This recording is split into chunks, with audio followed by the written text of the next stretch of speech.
Amahoro amahoro kuri mwese nshuti za Waka Waka podcast, nizere ko mukomeje kugira ibihe byiza. Reka twiganirire kuri Rocketman uyu nguyu Kim Jong Un, perezida wa Korea y'Amajyaruguru wibereye mu Burusiya mu ruzinduko azamaramo iminsi 10 yose. Nkaba nahamya ko ari rwo ruzinduko rwa mbere rw'igihe kinini uyu muyobozi agiriye mu bihugu byo hanze. Tukaba twaramubonye ari kumwe na Vladimir Putin batembera baganira. Nyuma yuko twibaza ibyo bari buganireho, hari byinshi bimaze kumenyekana tujye kuganiraho muri iyi podcast.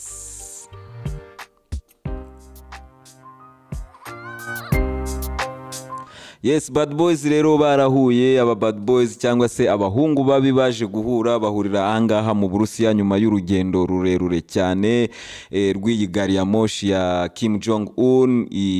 Akaba ari gari ya moshi umuntu yavuga ko ari brende, ni gari ya moshi ibirinda umutekano ku rwego rwo hejuru, ifite ikoranabuhanga ryo kuyirinda ryo ku rwego rwo hejuru. Ariko akaba ari gari ya moshi bivugwa ko ifite umuvuduko mukeya kubera ko igenda ku birometero 60 mu isaha. Abatwara amamodoka murabyumva namwe, iri hasi cyane. Rero nyuma y'urugendo rurerure rwa Kim Jong Un yaje kugera mu Burusiya, yakirwa n'inshuti ye Vladimir Putin.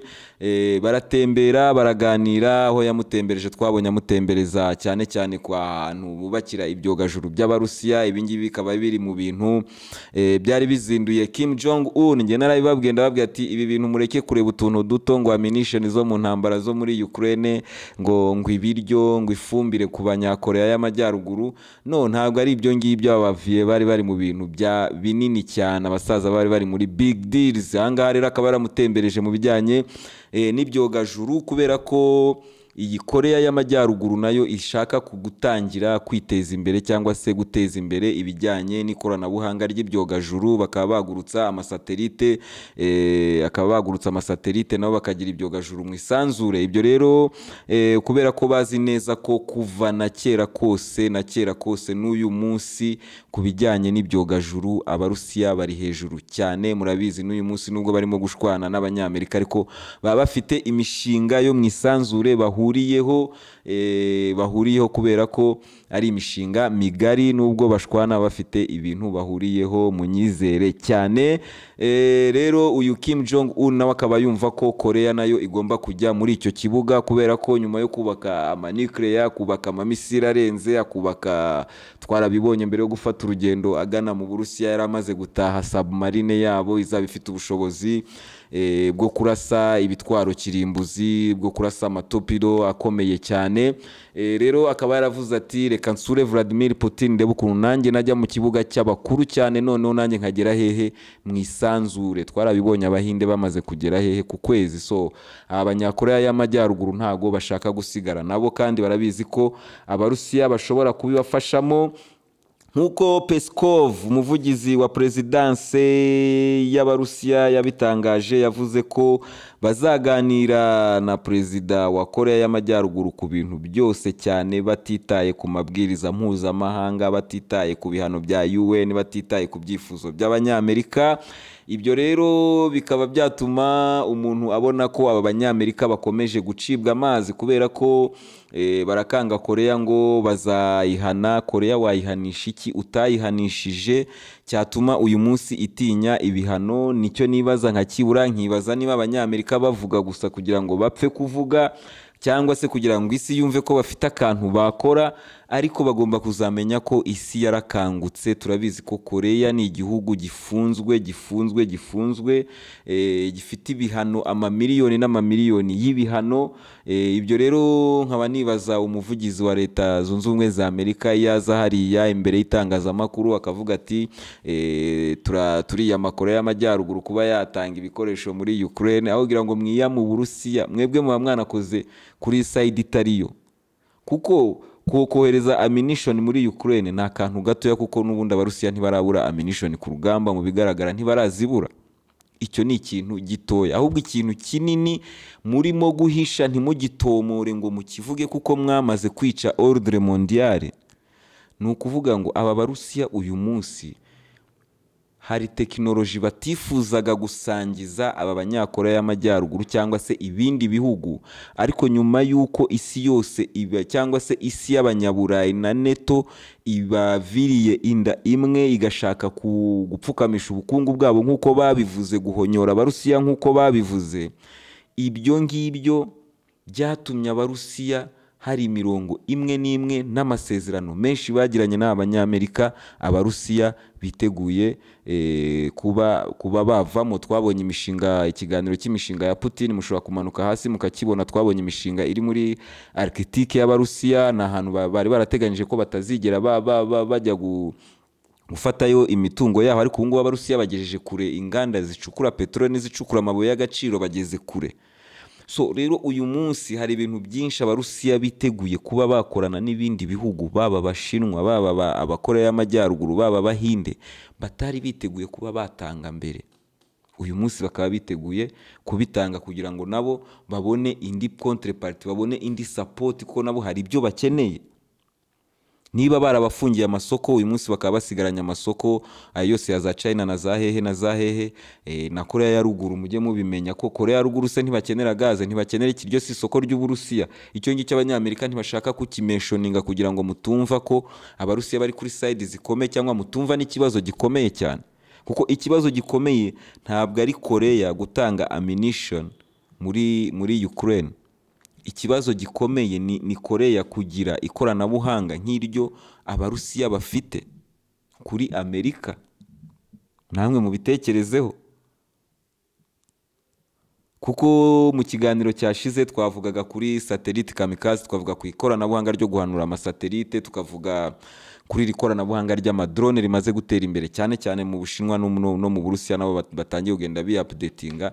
Mu kibaza noneho igihe Kim Jong Un noneho nawe ari bugire ubwo bushobozi bwo gukora ibyo bintu, ni menace ikomeye cyane kuri neto na Korea y'Amajyepfo n'Abayapani n'Abanyamerika. Rero iyo umuvugizi wa Amerika aza akavuga ati Korea turayiyama kuba yakohereza ammunition muri Korea, ikibazo si cyo papa, twarabamenye turabasesengura tukamenya the real issue.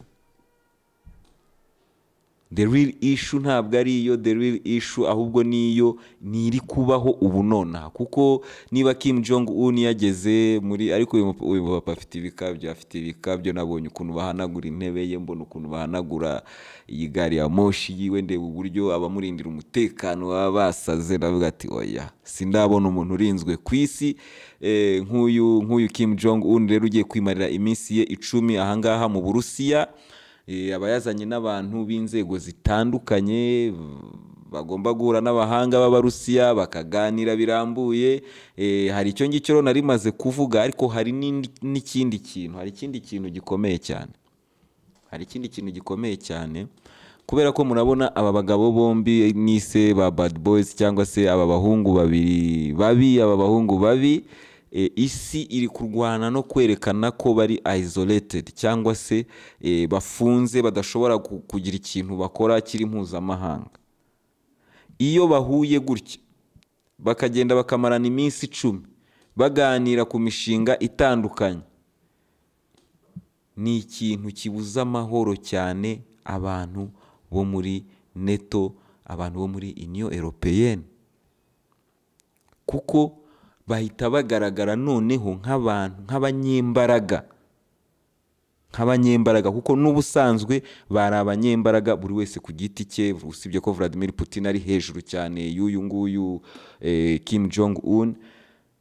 Ariko kubabona bari kumwe bavuga ngo tugiye gukorera hamwe, ni ikintu gikanganye cyane kuri neto, ni ikintu gikanganye cyane ku Banyamerika.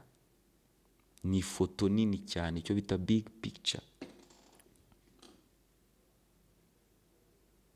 Nuvuga ngo Vladimir Putin ntabwo ari isolated, ari kumwe na Kim Jong Un, ufite ballistic missile, ufite ikoranabuhanga mu bya gisirikare, ufite igisirikare gikomeye cyane. Ari kumwe na Xi Jinping, ari kumwe na Modi wa South Africa. ntabwo ari isolated, noneho ubu ngubu niba bavuga ati turi kumwe, isi yose yagize ubwoba, apana isi yose ariko isi y'aba banyaburayi n'abantu bo muri neto yagize ubwoba kuko abanyembaraga bahuye. Twabonye inama zagiye zibanza mbere hagati ya Xi Jinping na Putin, tubona umugaba mukuru w'ingabo z'Abarusiya z'Abashinwa aza mu Burusiya akahamara nawe iminsi yegera iyi ngiyi ya Kim Jong Un. Icyo gihe yayimaze ari kumwe na Shoigu n'abakozi babo, ni ukuvuga abantu bose bari mu nganda mu biki byose bya gisirikare, bamaranye iminsi yegera 10.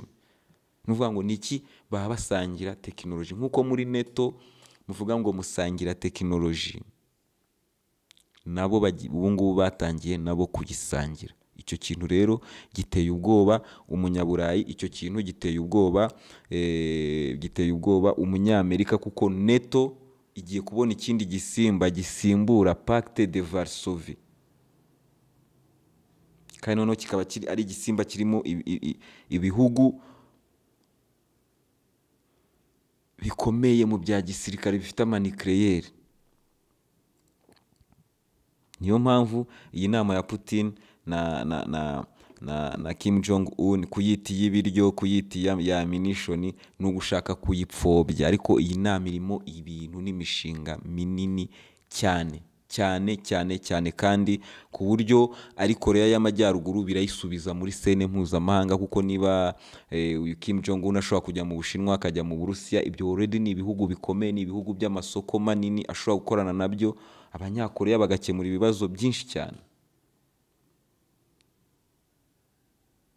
Rero iyo umunyamerika azahara akavuga ati Korea ngewe ndayihana kuvugana n'Abarusiya cyangwa se kubaha iki, duhita tubafotora twebwe tugahita tubibona ibyo mushatse kuvuga, ko ntabwo muba mushaka kumvikanisha ko mutinya ikoranabuhanga ry'Abarusiya,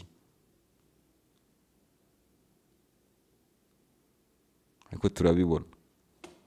So rero ni ibyo ngibyo birimo kujya mbere ahangaha muri iyi nama irimo kubera mu Burusiya.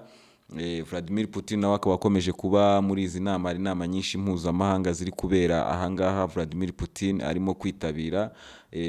No muri izi nama Vladimir Putin akaba yongeye kwizeza Abarusiya n'abantu bose ko Uburusiya buzatsinda intambara, kandi ko abanya-Ukraine izi F-16 barimo guhabwa, ibi bitwaro barimo guhabwa, ntabwo bije gutsinda intambara, ahubwo bije kuyitinza, nkuko Vladimir Putin yabivuze. Kuyitinza rero ni iki? Ku Murusiya ntacyo bimubwiye, igihe aragifite, ariko abanya-Ukraine barakomeza gutakaza ubuzima muri iyi ntambara. Igihugu nka Ukraine cyakagombye kuba kiri kwiyubaka, kirahagaze muri ibyo byose. Ni ibintu byinshi cyane ubona ko n'abaterankunga ntibashobora kuzagezayo. Rero umuntu akaba yavuga ati byaba byiza habonetse ikintu gituma intambara yo muri Ukraine ihagarara ikarangira. Gusa icyo nashaka kubabwira ni kuri uru ruzinduko rwa Kim Jong Un, uruzinduko rwavugishije abantu benshi cyane, nawe akaba yabahimye, akaba agiye kumarayo iminsi 10 yose. Iyi ni Waka Waka Podcast, ndabashimiye cyane, mukomeze mugire ibihe byiza.